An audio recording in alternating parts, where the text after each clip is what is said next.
What's up, guys?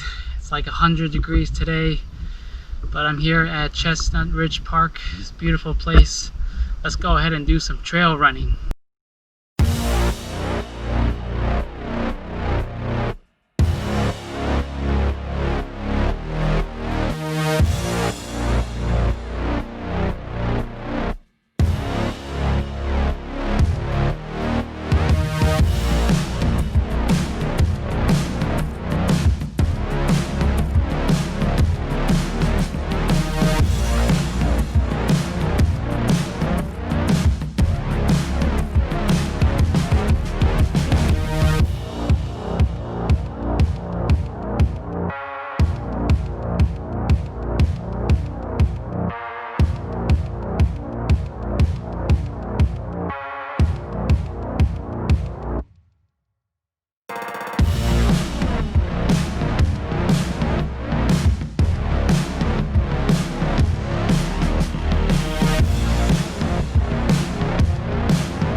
What's up, guys? Welcome back to the Run with Jay channel. So in today's video, we're going to be talking about trail running, and more specifically, the Nike Pegasus 36 Trail.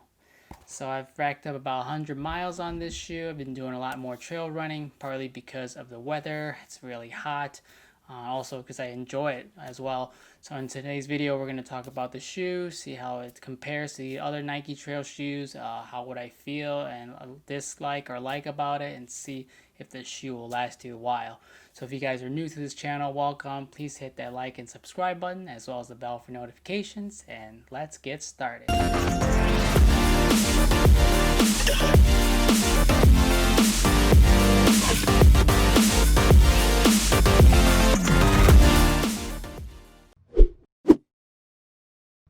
Let's start out with the specs. The shoe that I have is the luminous green, lab green colorway, and the shoe costs $130, which is pretty much the standard price range for all of the Nike trail shoes. So this shoe comes in many different colorways, and there's a lot of discounts now on this 36 trail shoe in all of the different colorways. I've seen some colorways going for low as almost $70, others going at $100. So if you're interested, be sure to check those out. And this was released in June 2019, so this is actually last year's model. There's actually a newer version available called a Nike Trail 2, so they ditched the 36 and just called it the 2, which was released also of June of 2020 this year. So this shoe has a 10mm offset, a 13.5 forefoot, and 23.5 in the heel. So this shoe comes in at a weight about 10.2 ounces, which isn't bad compared to the other shoes and the road shoes that Nike has available. There's also four important parts that make up the shoe. You have the upper, which is basically made of synthetic, as well as a perforated mesh to help your foot breathe. You have the overlay forms around the eyelet, and kind of like a flywire lace system up there with the traditional laces for a secure fit. Then you've got the Cushlon foam on the bottom, which is similar to the Pegasus 35 and 36. Gives you that support. Now all of the other Nike shoes are using React foam, so this is one of the last remaining trail shoes that still has Cushlon foam. And then finally, you have the lugs on the bottom of the rubber outsole to give you that traction, which is very nice. And also, the shoe is a widened forefoot to give you a roomier fit on top. And another thing to mention, this shoe comes with two Zoom Air units in the heel and the forefoot to cushion your stride as well. So when we do a comparison of the other Nike trail shoes that are out available, you can see that the Pegasus 36 Trail is one of the lighter shoes, on par with the Terra Kiger 6, which is almost about the same weight, a little bit, actually a tad bit lighter, and these are size 10s. So it's a 10.26 for the Terra Kiger 6, and then the 10.28 for the Pegasus 36 Trail. And for the newer version, the Trail 2, it's using the React foam. It also has pull tags similar to the other shoes like the Wild Horse and the Terra Kiger. And then you also have the 10 millimeter offset in the new version of the Trail 2. However, the other shoes such as the Terra Kiger and the Wild Horse has a very low offset, so 4 millimeters for the Terra Kiger and also a 8 millimeters in the Wild Horse 6. And those shoes actually weigh a lot more than the Pegasus 36 Trail, coming in at 11.39 ounces for a Wild Horse 6, and also the Trail 2 is 11.75 ounces for size 10. And all of the shoes besides the Pegasus 36 Trail uses React foam instead of the Cushlon foam. So in terms of durability, I've had this shoe for about 100 miles. Haven't seen any problems with it yet.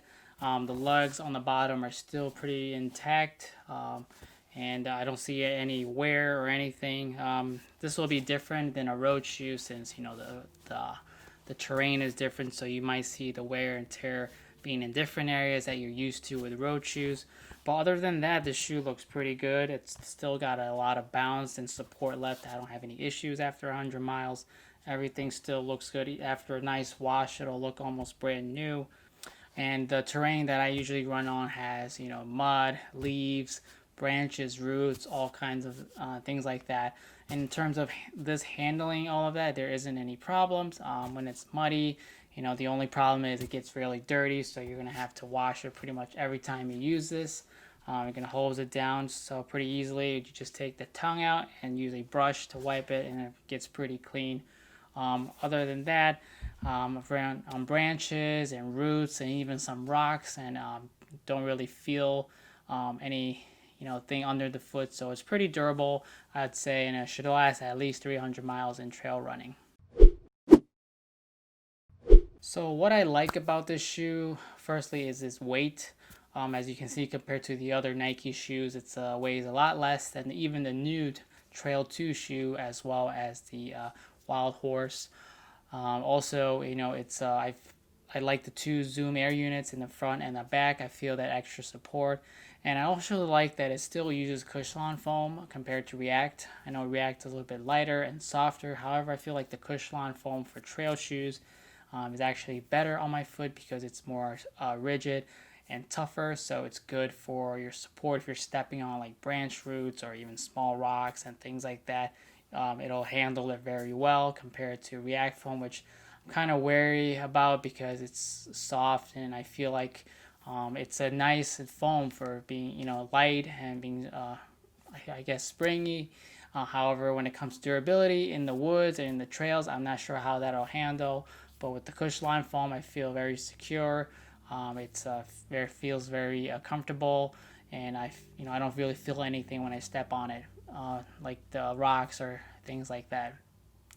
What I don't like about this shoe is there's the foot slippage when I'm in the shoe because of the laces. I guess they're elastic, they move around. So when you're like stepping on a root or a branch or something like that, I can sometimes feel my foot moving around a lot, which isn't good. in terms of stability, and that might also have to do with the 10 millimeter offset, which is pretty high for a trail shoe. So if you're kind of stepping on a slanted or a root or something like that, you can, you can twist your ankle and you'll feel your foot sliding around a lot, which is kind of annoying. Also, I don't like how the mesh, even though it's for breathability, I wish they would put some waterproof materials on it, like their vapor weave, or even the atom knit materials like they use for the vapor flies. That would be nice when it's like really muddy or it's raining. With the mesh, it's nice for breathability, but it gets dirty really quick and it's not very good at holding water. So if you're stepping on mud and gets really wet, it's not going to dissipate water very well, and your shoe will feel heavy and not very comfortable, and you'll hear the squeaking noises when you're running if your shoe is wet. So in terms of water resistance, the shoe isn't really that good. So just make sure you don't get your shoe wet. And if you get it, on the sides of the foam and stuff, that's fine. But it doesn't handle water very well. And also on the laces part, I feel like the tongue isn't doesn't have much padding, so you're kind of forced to lace up your shoe very tight, which can cause some pain on the top of the forefoot that I've noticed. So it's kind of like when loose. So you either tighten it up really good so your foot doesn't move around, or you loosen the laces, but then you'll feel your foot moving around a lot. And lastly, the shoe doesn't have any of those like sock-like things with the new shoes, so rocks or little debris won't get in. It's kind of annoying when you're running and a piece of rock comes inside your shoe. You have to stop and kind of, you stop your run and take off your shoe in the middle of your run and try to get rid of the rock. So that's a little bit annoying as well. But overall, the shoe will feel just like a Pegasus. It's if you've ever had a Pegasus before, it'll feel just like it, but with more support on the bottom.